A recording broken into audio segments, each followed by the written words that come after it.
And it's strange seeing events from 90 plus years ago, little children acting out play. Now, what she said was very true, and I was doing genealogy for a long time, including here and other places. I have a lot of sisters, and thus I have a lot of nephews and nieces. I did family trees for all of them. And I ran out of nephews and nieces for a while. But lately, the last 2 years, last year I had 3 great great nephews and nieces, and 3 more will be born this year. So I have more trees to do.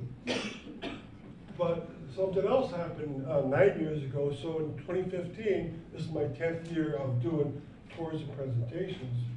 Well, in 2015, at Christmas time, my sisters decided, all my sisters said, we're going to have a competition.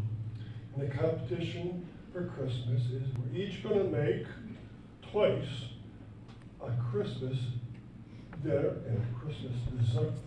So a week apart, my sisters sponsored a competition, and they made a dish, and then 7 days later, a dessert.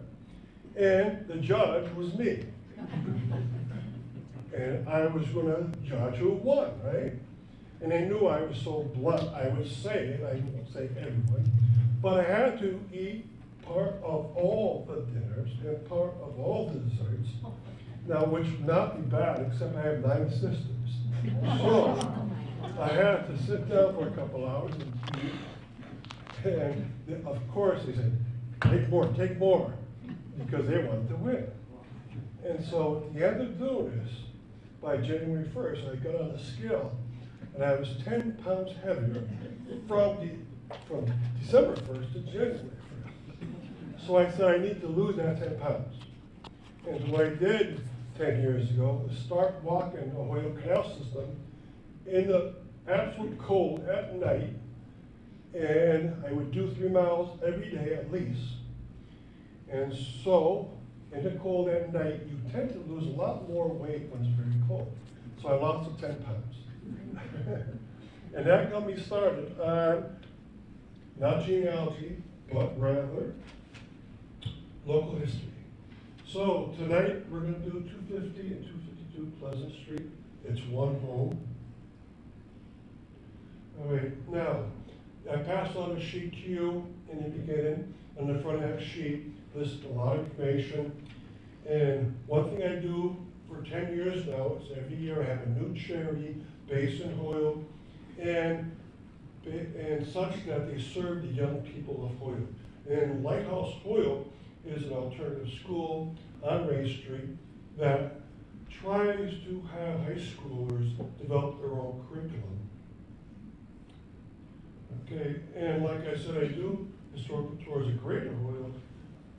For 10 years I've been doing Holyoke, Chicopee, and South Hadley, and I now added on Granby, East Hampton, and Amherst, and next year I'll add more. And I try to do lots of different places, parks and reservoirs, so forth. All right, now, this Saturday is my last tour of the year. And my friend Tom in the back of the room and I will go around the block that forms Mysterious on the sidewalk and talk about what points outwards from Mysterious. Look at other people's houses instead of just the Skinner's house. And he's going to talk about the trees that are both inwards and outwards from the sidewalks. So if you want to join, that's going to be 11 a.m. Saturday. And I'm also promoted every year for 10 years by the Holyoke Preservation Trust. And they happen to have next Saturday one of their events from 1 to 3 in the afternoon. It'll be an art competition. And it'll be at the Holyoke Heritage State Park. All right, now the funding almost every year comes from Massachusetts Cultural Council. And this will be definitely the Holyoke Local Cultural Council. I have private sponsors. Now, which else are we doing? We're doing this one here, 2024. But if you had come here approximately 24 months ago, we did the first one ever.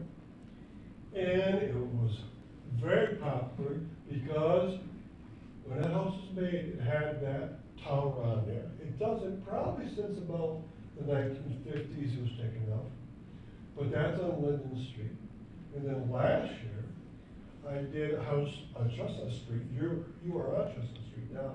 This is 2 blocks away from here. And that one, most of its history was a daycare and still is. But this is the one we're doing this year. Okay, like I mentioned, I use the resources of Holyoke Library a lot. So, this is the house, and it's been a lot of things through the years. Look at the very first one. In that year, 1917, it was built. Okay, it was built at the same location as that now, and the first job that it had was to be a community house, a place where people could come and talk, enjoy each other's presence, or you could have a wedding there, and a few people were married there. You could meet with dignitaries there, and Calvin Coolidge's wife showed up there once, and she loved it very much. But in the same year, it was also a school. Now that school did not start there. That school started somewhere else in Holyoke. But when it had the opportunity, moved to that location. In September of that year, it started with a new school year with students at this new location. So the community house started first. Highland Park is the name of the neighborhood that it's in. It's not the Highlands, it's the Highland Park. Anything pretty much above Fairfield Avenue towards the north, up to about the entrance for the White Street Reservoir is considered Highland Park. And the neighborhood loved being at group events. They used to meet for a while at Jones Point Park, but they wanted to be indoors. And the father of Highland Park built this home, and I'll show you his pictures. Now look at the third one down. Can you believe it? They wanted to knock it down. It was built to be a large place for a school and for a community house, but they wanted to knock it down. So someone bought it out, and they wanted to take it down and build a new home there. Right? That did not happen. They owned it for 7 years. And then finally, it became residential. The first person to take it over, he got a permit from the city to make it into 2 units, so 2 families could live there. So he could bring his wife there and live there, but he could also lease out the other half of the house. And then the last family that's been there for 60 years, they happen to be here too, and I'll introduce them at the very end. They're still there after 60 years. Okay, so who made this house? I'll show you his picture. Samuel Hoyt made it. He built lots and lots of homes in the North Pleasant Street area. Okay, he probably designed it and definitely constructed it, and he might have worked on it himself with his own construction workers. He loved the concept so much that he wanted it done, and it was done very quickly. He loved the neighborhood so much that he would live in his own homes that he built for other people until they sold and then moved somewhere else within the neighborhood. And then the style is called a Tudor revival or a neo-Tudor. Think of Shakespeare. All right, and this is he, Samuel Hoyt, the father of the Highland Park. And that's important because 2 other companies tried before him to get Highland Park developed, and they both failed. They got to the stage of where they could landscape the land, but nothing was ever built. And those attempts happened in like 1905, 1906. Another group came in 1908. He came to Holyoke in 1910, and right away he saw the opportunity and bought out the construction team that was up there. And he was so determined that he did it. Right? He would live, like I said, in many homes that he built. And then he would move house was sold. Now this house is on Dartmouth Street. And he would live, and besides in this house, he would live in 8 more homes in the Highland Park neighborhood. And then he would also live in a couple more homes in Holyoke. When he retired, he would move out into the next neighborhood. But he would end up living in 10 different homes in Holyoke that I could see. And I think these are some of the homes that he had constructed. Of course, he had many more than just the 8 that I mentioned. He probably did, when I go up there and look around, I probably did at least 20 homes, and probably much more than that. Now, the homes out there in Highland Park were supposed to be all very high-level homes for high-income people. But if you go into some of the side streets, you don't always see that. You see some homes that seem to be from the 1940s and 50s. And that's because when he came in 1910, and he was gung-ho doing this, great. You could build several homes, but like you know, 1929, the Great Depression hit. Almost all construction of new homes came to an end for a while. Right? And so when you look at the Highland Park neighborhoods around this area, there are some modern homes around there. But this was his company, Highland Park Associates. He had a one-room building, and it was the first home on the right on Yale Street, but it was knocked down when he retired. And he would use that to meet his customers and ask them, do you want a home built a certain way? And he would do that. And they were almost all gorgeous homes. Okay, and his construction firm owned all this land here and much of the land across the street. So you can see all the side streets. Now, if you look at this, you can actually see the ravine right here. This is the ravine. All right? The house we're going to talk about is over here. The house that he constructed in order to run his business was right at the edge of Yale Street. That's right here. Now look at, he wanted to have 2 parks.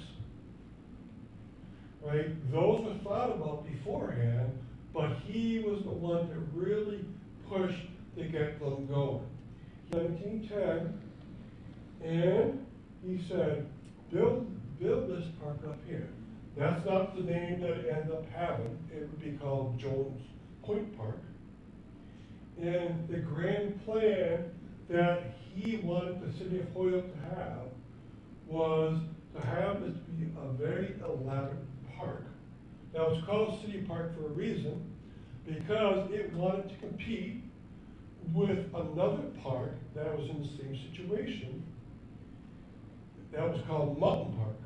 Mm-hmm. Mountain Park in 1894 started right over the border of Holyoke and Northampton, right short of the White Street Reservoir. And it grew very quickly because it had a trolley going up to it on Northampton Street, went right into the park. But Mr. Hoyt said, let's get a park within the city itself that's a little closer, a little smaller, but the city can own this one, and it'll be called City Park, and it'll compete against Mountain Park. Now sadly, we had great plans made, but this might be hard to see for some of you. This is a plan by the Olmsted brothers, the sons of Frederick Law Olmsted, to make City Park, which would be called Jones Point Park, and they did it. They made this plan from about 1912 to 1913. The only part that really got built was a playfield, and the other portion that says concourse, and it has entrance out to Pleasant Street. The part that's below that, including the pool, the shelter, the playground, was never built. And so in 1912, they were finished making this, and they were supposed to keep going and keep building. And the city just gave up. Maybe it was because Mount Park was beating it. They did say that no one was showing up here. Why, to most people, why stop here when you can go on a trolley up to Mount Park, which was a lot bigger? Okay, so you had a concourse up here, then that Pleasant Street. But what the city did also do was encourage the trolley company, Holyoke Street Railway, to build a trolley, the 8th and final trolley ever built in Holyoke, up to Pleasant Street, up to this location, and stop there.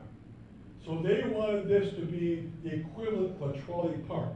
A trolley park is a park owned by a trolley company that was built for people to get away from the city.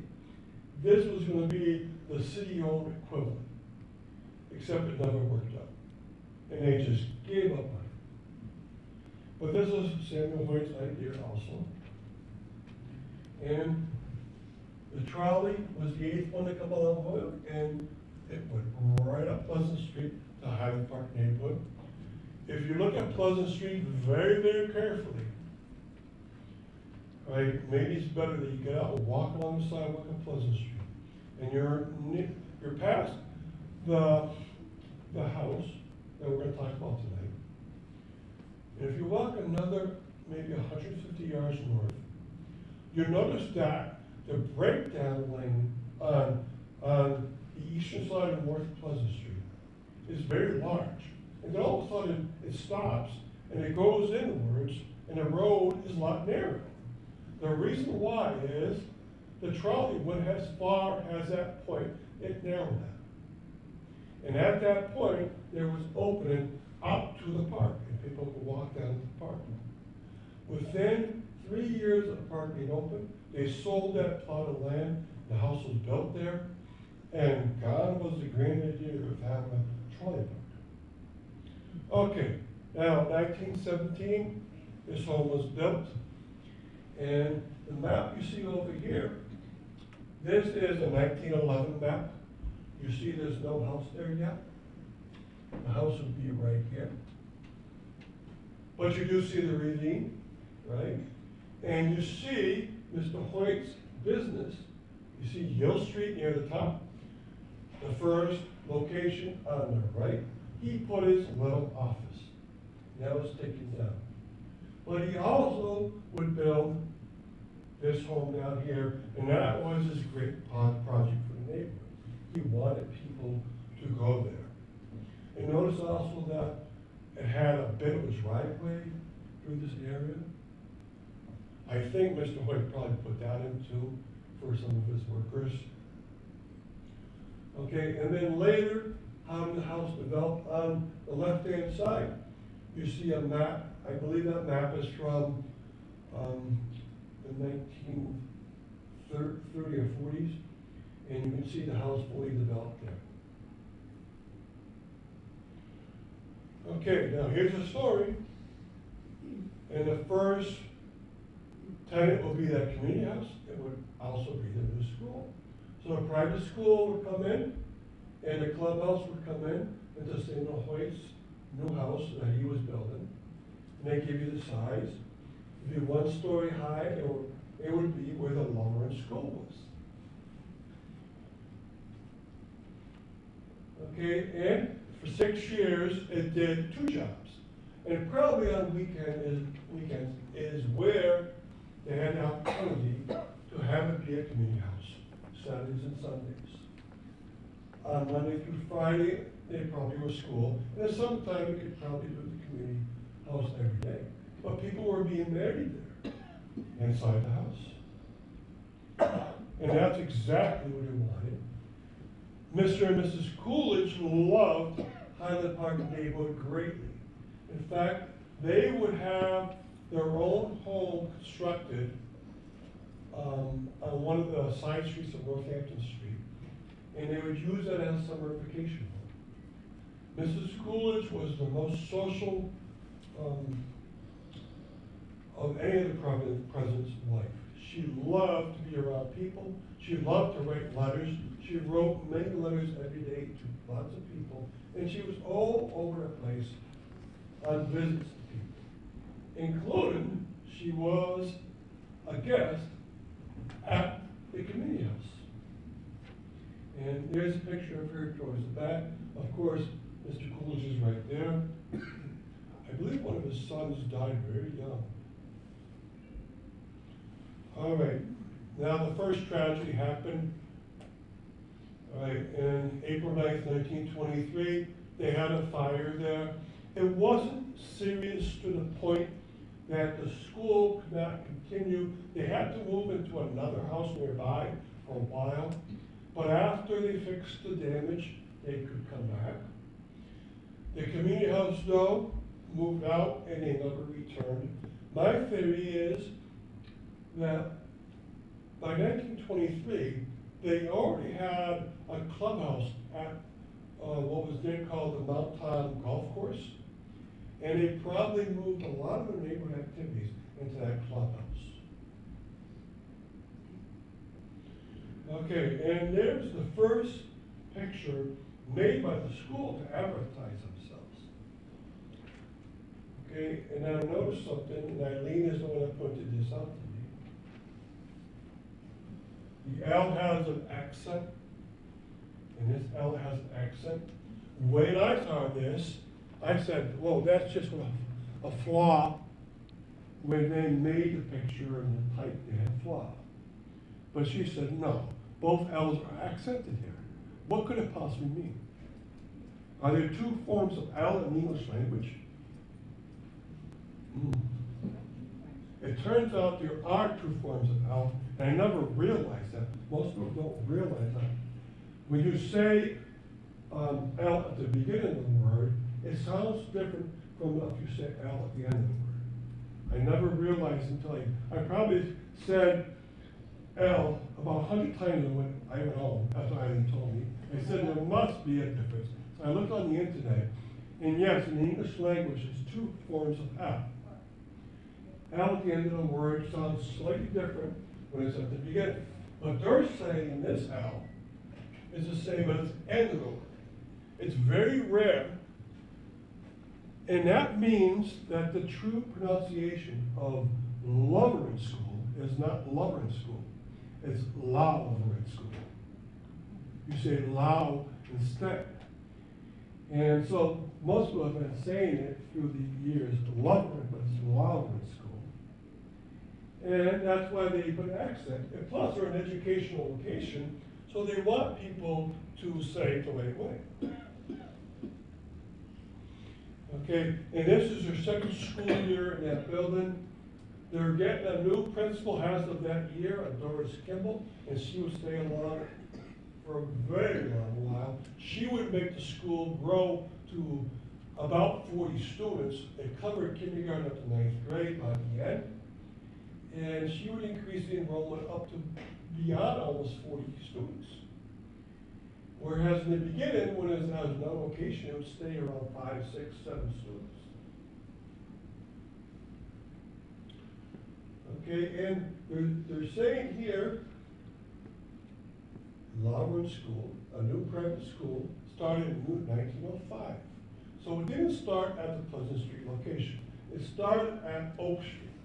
And that home is still there on Oak Street. It's on the nicest part of Oak Street in terms of the nicest of the homes. And that home would have 5 students the first year. It would have a new teacher, a Miss Clary, and it would be named after her for about maybe 6 or 7 years. So it was the Miss Clary Private School. And she would live in the house. The owners of the house would also live in the house. And the only reason they started it was because there was another private kindergarten and first grade in Holyoke where the woman went into retirement in June of 1905. And they wanted to have a school, a private school for young people. And this is it. It's 253 Oak Street, still there. It's the last home on this block of Oak Street. It's on the western edge. Okay, and I tried my hardest to find evidence of students going there. And Holyoke every year has to write down every student going, every school in Holyoke. So they go through a census of all of the young students. And I went through a binder that had about 120 sheets to it. And I found Doris Ramage. James Ramage owned a paper mill. Doris was his daughter. She would be 6 years old when I found this in 1911. And where is she going? To Miss Clary Private School. Okay, and this school was owned, or I'm sorry, the school was privately run, but it had a benefactress named Mary Loverin. She started life as Mary Randlett. Her father was the president of the Hadley Falls Bank. He was very, very rich. And she was married to Ernest Loverin, who was the agent and the treasurer of the Valley Paper Mill. But she had a son who was named Ernest Jr., and he probably went to another private school for 1 year, but in 1905, he would be enrolled in this new school, in this Clary Private School. And that's where it had its beginning. And that whole block of Oak Street has a special name called Fairmont Square. All right, it has 12 homes on it. All of them look kind of the same. They're all Queen Anne Victorian homes. They all have a brick facade on the first floor. Right? The only one that doesn't had it taken off, and that's the one right there. And the whole block, city block, is quite different from the rest of Oak Street and very different from the rest of Holyoke, because that city block on the very ends at the intersections of Hampshire and Oak Street have rounded curbing, where almost everywhere else in Holyoke you have a square curbing going up to the intersection. And this person made it, Leslie White, decided to round off the curves, and he put big fountains in the middle of them. Okay, so the principal through the years, Lilla Clary was the teacher and principal. Doris Kimball took over in 1918, and then you had two others later. But you notice Doris Kimball served him 11 years, and she really got that school to a very high enrollment.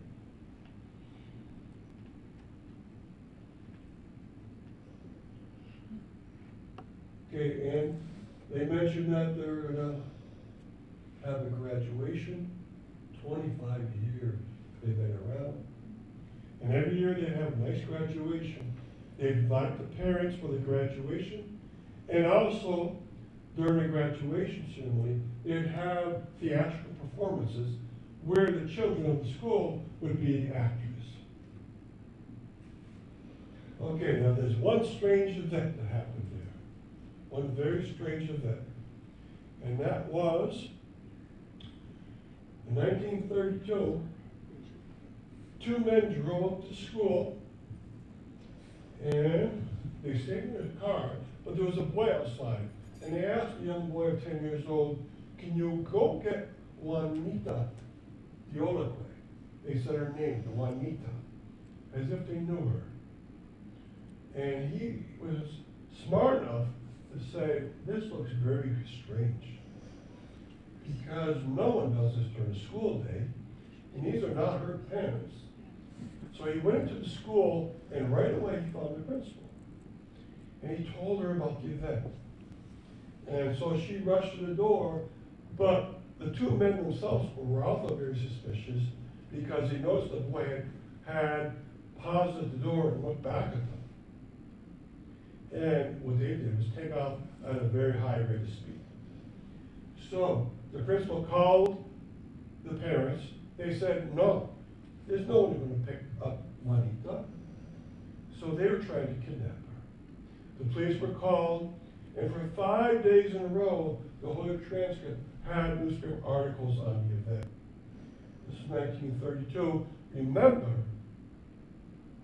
I think a year or two before this, Charles Lindbergh had lost his son to kidnappers and had killed his son. This group of two men might have had that thought in their head. Her parents, Juanita's parents, were very rich. And maybe these two men had figured that out, and they're trying to kidnap her for money.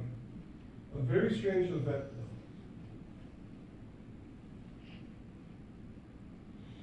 though. Okay, and plenty of graduation pictures through the years. This is 1936.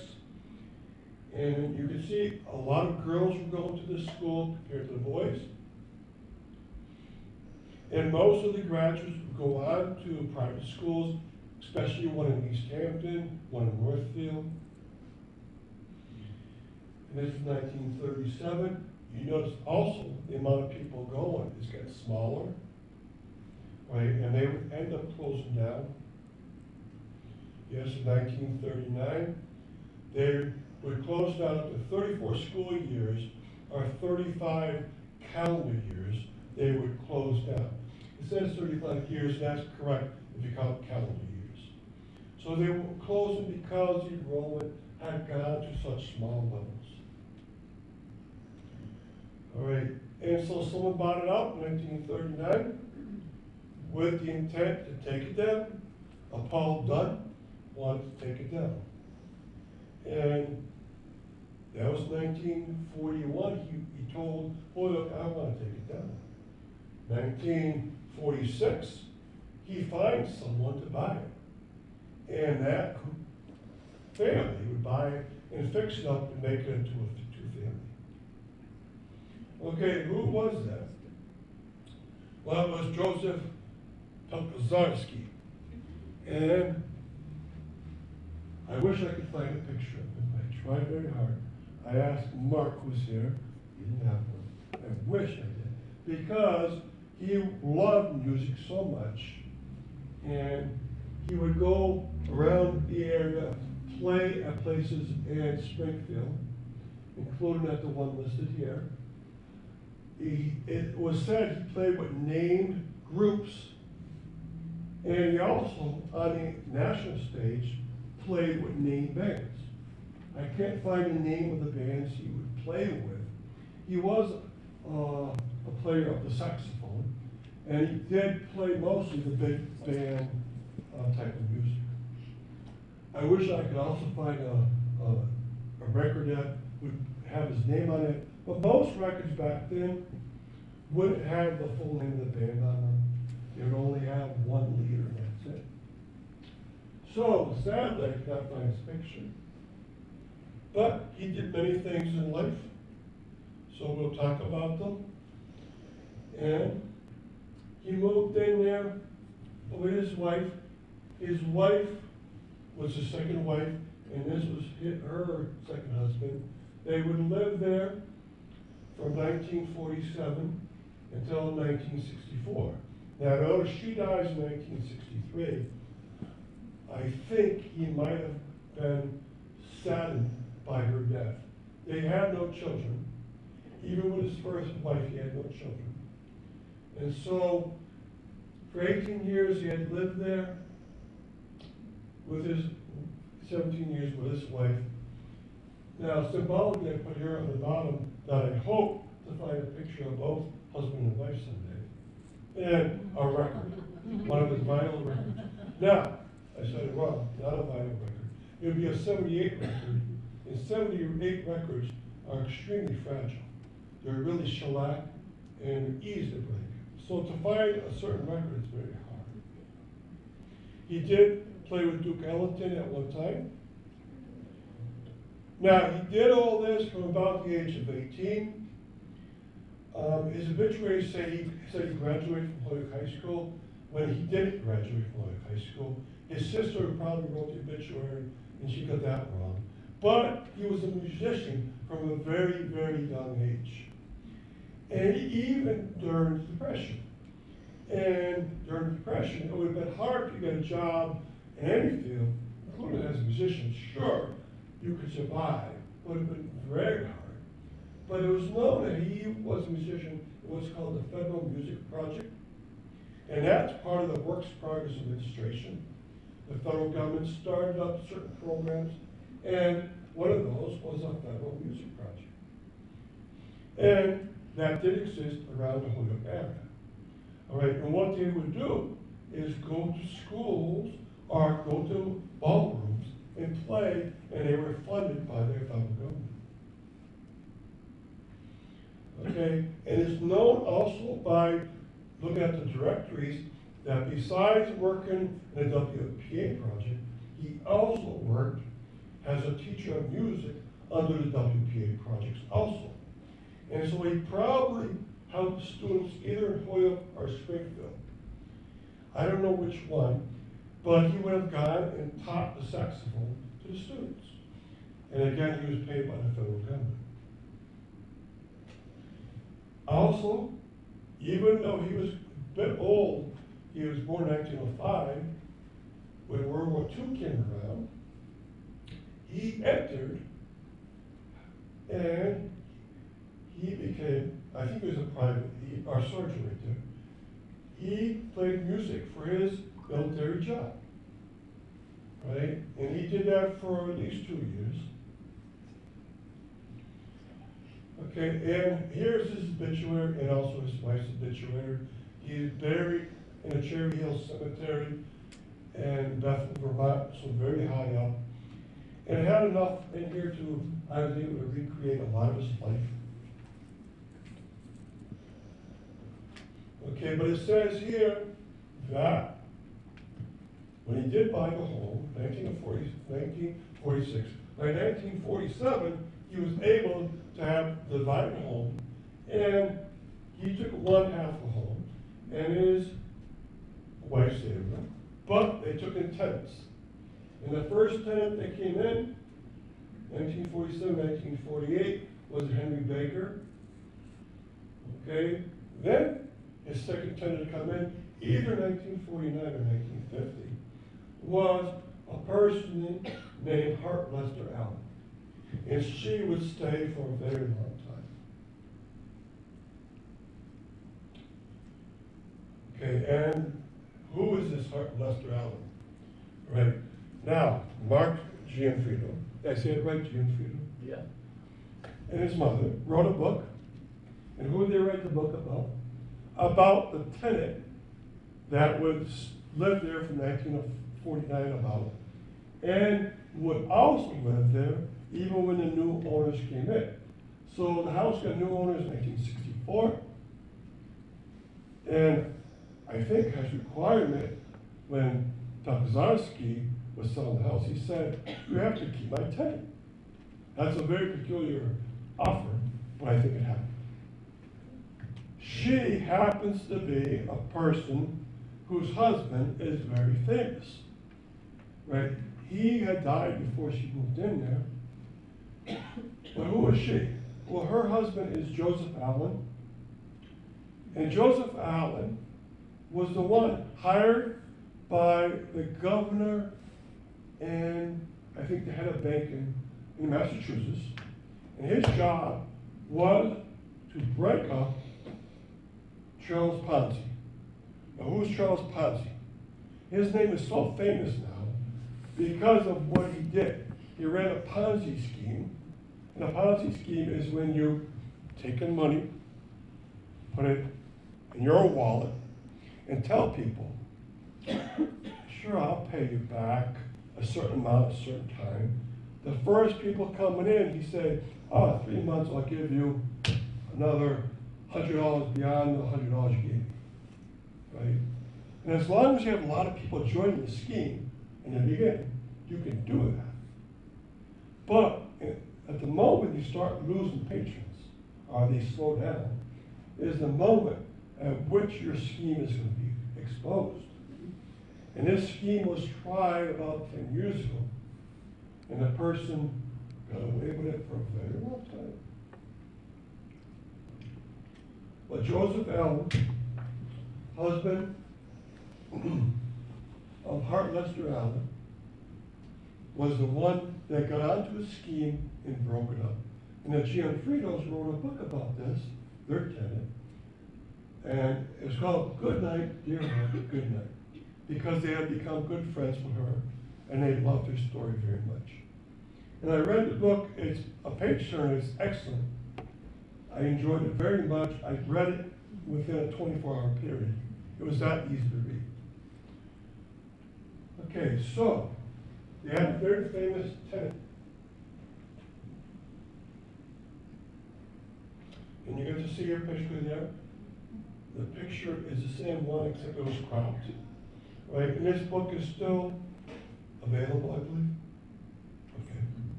And I gave my copy to the Holyoke History Room, so there are copies in the library. Okay, now it's another one of her pictures. Right, she graduated from Smith College, and her name was Hart Allen, and she was married, of course, to Joseph. And what did she love? She loved 78 RPM records. Now I wonder if the Pelkazarski family, Joseph Pelkazarski, knew that she loved music and got her to be a tenant there, or did they both coincidentally love music and they developed fondness from each other, and did that fondness go over to Mark? And I think in one of his stories it did. She would play 78 records for him. And this part, I had to get Mark's permission, because usually I don't do living families when I do these, so every time I do a house in Holyoke, I'll stop a few years beforehand. Like when 2 years ago, I did a house on Linden Street. It was 8 families that lived there through the years. I did the first 6 families and then stopped. But I got Mark's permission. This is him at 5.5 months old in the Holyoke transcript. And he did say that he could tell me about some things, but I quickly found this, and so I said, I'll just do what I find. And this is him. He still looks the same. And he's the one at the very top there. And you notice they did a whole sheet, a whole page in the transcript, just devoted to babies born in that year. So the Gianfridos moved into the house 1 year after his birth. Okay, and this is saying that they did move in there. It's a gorgeous story. The owner's husband, he worked at Ed Mackey, but he also worked in the fire department as a chauffeur. No, he was in charge of all the trucks. Mechanic? Yes. Okay. Now, notice something. This paragraph is totally wrong. Definitely, the Lovern School was built in 1917 at that location. And the Lovern School was never built off subscriptions from the children that wanted to go there. It wasn't 1904 at all. Okay, so that paragraph is incorrect, but the rest is correct. Okay, and there's this picture up in that corner is the daughter of Mr. and Mrs. Gianfrido. That's Tina. Yes. Okay, and I guess she won a centennial. Did she win a contest to be up there? Probably. No. No, my parents built the float. Oh. I designed the float, my husband built it. Okay. And so rather than put the mayor's child in there, we're Uh-huh. afraid of hitting any lights or any Electric wires. lines Oh, or anything good. like that, so We're in- sacrifice. and we had- And there she is. Is she And- here? No, she lives out of town. She's Okay. out- Yeah. And we had a fellow, who's very well known, and he just recently passed, Gary Rudd walked along and made sure that all the wires were fine when she went through Oh, the wonderful. city. Yes.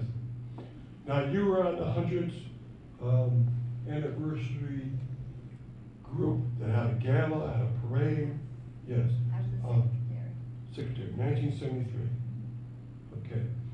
Last year was the 150th anniversary of Holyoke. And last year I said in December to a wide audience, does any house want to enter a competition where I'll do that house in the next year? So December last year, I was contacted by 4 owners of homes in Holyoke. And they're all wonderful, except 2 were short of being 100 years old, and that was one of my requirements. So yeah, I only had 2 choices left, and this is by far the best choice for a lot of reasons. In particular, because I was on the 150th committee, and she was on the 100th committee. So I said, that's a good start for me, and good enough for me. Plus, I used to be a school teacher, and this used to be a school. Okay, so that is Tina.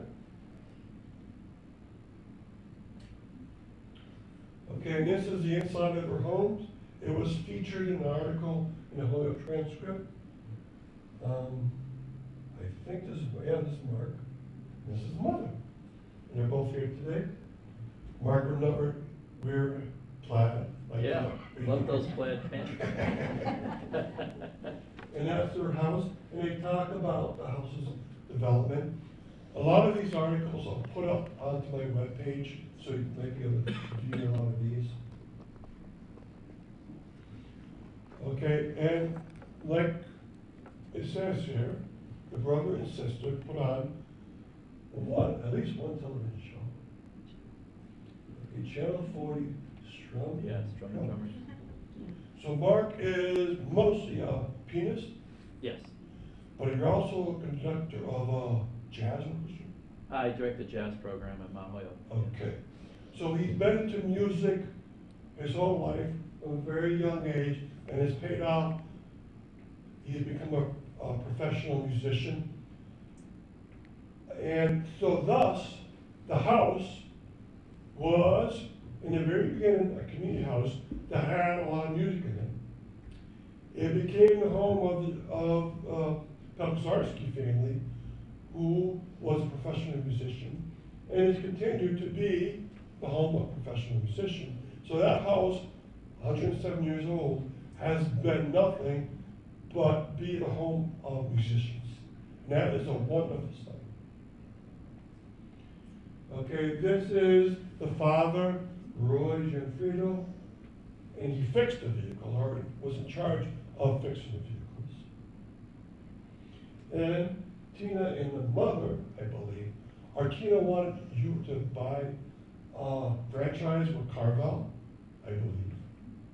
And you did. And so for about 20 years, 15 years, you ran a Carvel in Holyoke. Okay, and they're hard to find. There's hardly any around anymore. And does she still do cook things? My daughter? Yes. No, she works on a computer. Okay. Okay, so 2 years ago I started this house. Last year I had this house. And this year I had this wonderful house. Right? And what am I going to do next year? And remember last year I asked for input. Well, this year I'm not going to ask for input, but the way it is next year happens to be 2 anniversaries. Is the 250th anniversary of the Revolutionary War that the United States started to get their freedom. And Holyoke has 41 men that fought in the Revolutionary War buried in Holyoke. Maybe I could do one of their homes if I could find one. And the oldest home in Holyoke is 1761, and there are several homes from the Revolutionary War area. Also, I might be able to do something at homes. One of the victims of the Precious Blood Flyer, and its 150th anniversary is next year. 71 people died in that fire in Holyoke. I know most of them lived in tenement homes, but I wonder if anyone lived in a home.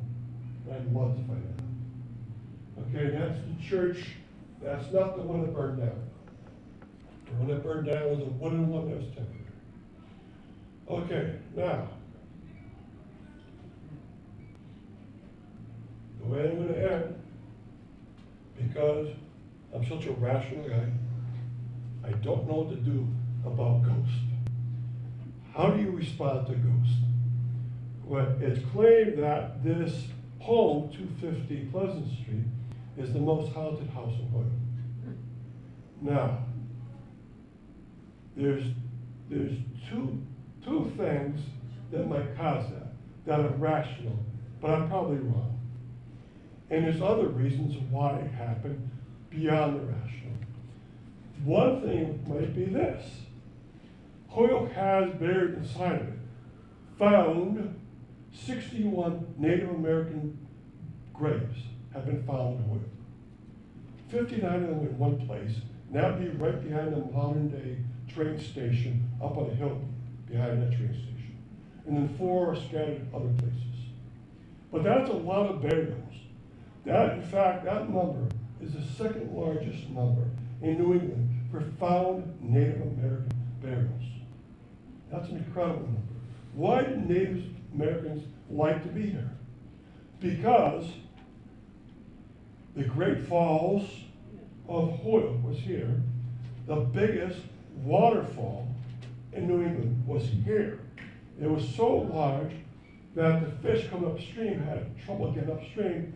The Native Americans could grab fish out of the water very easily.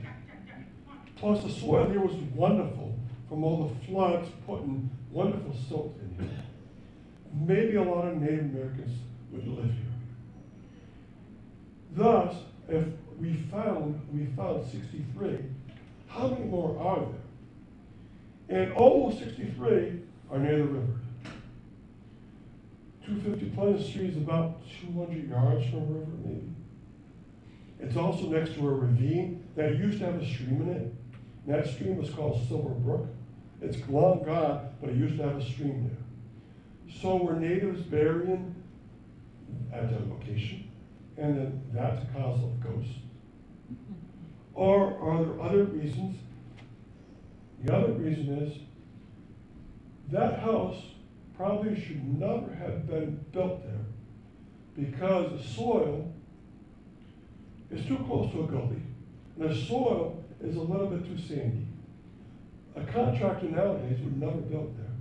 Notice that in the 1940s, that group wanted to take it down, probably because they didn't think the house would withstand the test of time because of where it was built. Maybe the house shifts enough that you get a sense of noise. It also might be releasing gas. Methane gas is everywhere, and when the land shifts, it could release gas.